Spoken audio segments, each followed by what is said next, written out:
Shomer Yisrael, God the guardian of Israel, who neither slumbers nor sleeps, guard this remnant of Israel. The Avodah service, which just concluded, describes the painful gauntlet of persecution endured by earlier generations, taking note of the scholars and teachers who suffered simply because they were Jewish. An image from that section in the prayer book is fixed in my mind for its graphic specificity, noting, through all the long years, ignorance like a monster has devoured our martyrs, as in one long day of blood. Until last October, that kind of tragedy belonged only to history, frozen in time. And the remnant who survived such brutality, the remnant of Israel in every age, despite fear or circumstance, continued, persisted, defied what had befallen them by affirming their faith as we do now. Yet the past year has changed all of our perceptions of what is possible in the world for good and for evil. Rachel Goldberg-Paulin expresses the pain of all parents of hostages and bereft mothers in her address at the 75th anniversary of the Universal Declaration of Human Rights in Geneva, just 2 months after the October 7th attack, in her poem, One Tiny Seed.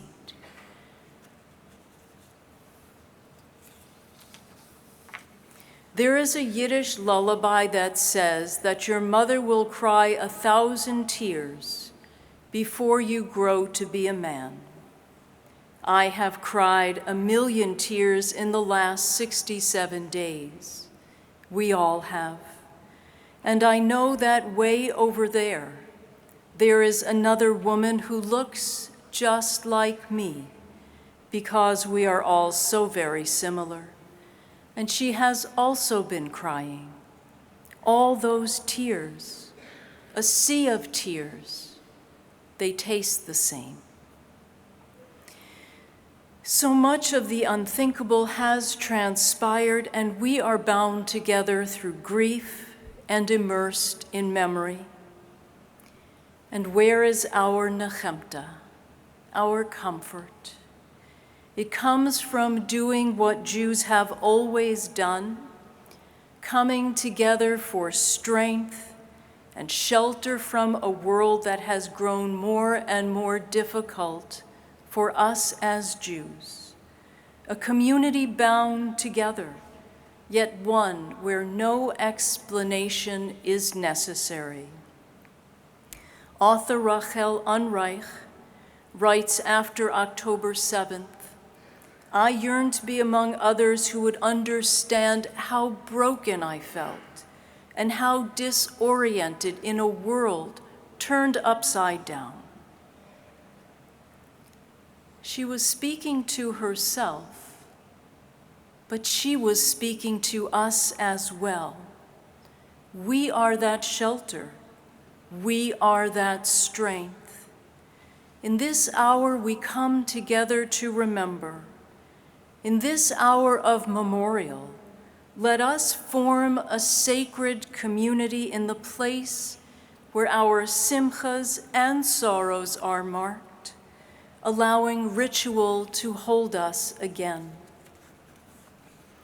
Ritual is Judaism's safe container for us, a way to lift up our hearts, a framework for expression when we don't always have the words to say, and a way to create continuity from one generation to the next.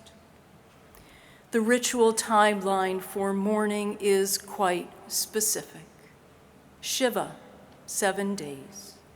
then Shloshim, the first 30 days, until the cycle of formal mourning concludes at 11 months. And what we fail to account for is Jewish time. And here I don't mean arriving for an appointment close to but later than the appointed hour. Our sages taught Ein mukdam ve'ein me'uchar ba'Torah. There is no earlier or later, no before or after in the Torah. That sense of living outside of temporal framework is not limited to the Torah. Today, the mutability of time is pronounced in another way that is unique to this Yizkor, a quirk of calendaring. Today, the Gregorian calendar reads October 12th, a year and 5 days since the October 7th attack. And yet in Jewish time, we have not yet arrived at Simchat Torah, the holiday, when Hamas invaded Israel, that Black Shabbat in which there was no joy. We Jews are living suspended between what was, what is, and what is not yet, a time zone entirely of its own, which is so familiar to mourners. This terrible event in Jewish history will always be marked by temporal discordance, by two yahrzeits, both of which carry meaning. And for many, too many, this has been a year captured by sorrow, to which we have all been captive. As I reflect on the year, I'm reminded of the practice first seen in Hostage Square in Tel Aviv, and thereafter replicated in countless communities worldwide, in which families of hostages highlight their loved one's absence by setting a Shabbat table, complete with candles and Kiddush cups, challah and flowers, a beautiful setting surrounded by empty chairs. On each chair sits a photo of someone who is either a hostage or missing, speaking to the void that they leave. While Shabbat may arrive each week, as long as there is an empty chair at their own table, there will be no Sabbath peace or peace of any kind. For everyone who has come to say Yizkor, each of you has faced the sorrow of an empty chair. Perhaps it's at the dining table where the day starts or ends, or a desk chair that has gone suddenly unused. Or maybe it's even a lounger, which might have been a special place for your loved one to hold court. Perhaps the empty chair is the place beside you right now in the pews. When we face that absence, what is it that we yearn for but another opportunity to share, to lean on one another, to be strengthened by their encouraging words, to meet a joy or challenge together, to continue to make memories. And yet in their absence, our dear ones can still feel entirely present, because for the mourner, time and perception remain irrevocably altered. In those disorienting days of mourning, time is both expanded and compressed, altered and yet arrested simultaneously.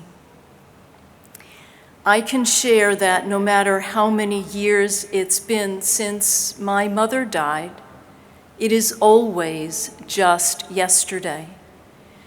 And wasn't it the day before yesterday when we walked arm in arm on Madison Avenue, and when we laughed together, and when we shared a good book, and when she gave me advice that made a challenge more manageable. What is the undeniable truth, something that is true for all who have been bereaved? It is that a loss always feels like no time has passed at all. Every one of us, every mourner, travels our own timeline of grief, where time is no longer a reliable marker. What does persist, though, is the sense that though absent, so much of their presence endures. The poet Yehuda Amichai spoke to this when he wrote, "When someone dies, they say of him, he is gathered to his ancestors. All the time that he lives, his ancestors are gathered in him. Every single cell in his body and his soul, representing one of tens of thousands of his ancestors since the beginning of all generations." And wouldn't you agree that when we channel those dearest to us, we also get a dose of those who shaped them? The grandparents who doted on our parents or piqued their curiosity, who encouraged them and modeled what was expected of them, were so much a part of who they were. The great-grandparents they adored, who taught them how to bake or daven or sing. The ancestors Amichai refers to reside within us now. Deep within our being, those dear ones live again through memory, when their guidance, love, values emerge wondrously from our own lips, especially when we have the opportunity to teach our children as our parents taught us, to ride a bike, to make kugel, to bait a hook. These little moments transcend the barrier between life and death, closing a generational circle for us and opening a new one for them. Hidden within are lessons of love and companionship, respect and integrity and goodness, which are even more poignant as we become the carrier of tradition, affirming that even in their absence, our dear ancestors are still a part of us. As we remember them now, may we pause and rest in this precious moment, however briefly, a time that doesn't belong entirely to the past, to the present, or the future. Whether it is their absence or presence we feel most acutely, may we be comforted by the feeling that our dear ones continue to be a part of who we have become.